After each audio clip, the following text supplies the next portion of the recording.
Magandang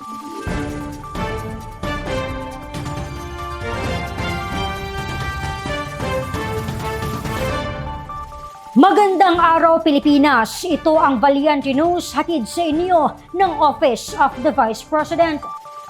Tumulak ang Office of the Vice President Cagayan Valley Satellite Office sa Calayan Island at Banawi, Ifugao upang mamahagi ng pababago bags sa daan-daang mag-aaral. Ang detalye ihahatid ni Rose Bernales.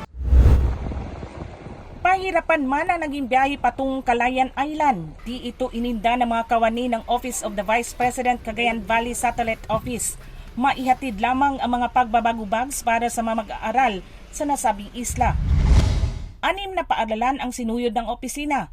Kabilang narito ang Calayan West Central School, Dilam Elementary School, Dilam East Elementary School, Kabudadan Elementary School, Dadaw Elementary School at Kaniwalan Elementary School. Maliban sa Calayan Islands, sunod-sunod din na namahagi ng pagbabago bags ang OVP Cagayan Valley Satellite Office sa mga paaralan ng Banawi, Ifugao at mga malalayong paaralan naman sa Nueva Vizcaya. Pangako ng OVP, patuloy na magsisikap ang tanggapan upang maiangat ang antas na edukasyon sa bansa sa pamamagitan ng pagbibigay suporta sa kabataang Pilipino kabilang na ang mga nasa malalayong lugar. Ako, si Rose Bernales. Ang lahat ay para sa Diyos, bayan at pamilyang Pilipino. Valiente News.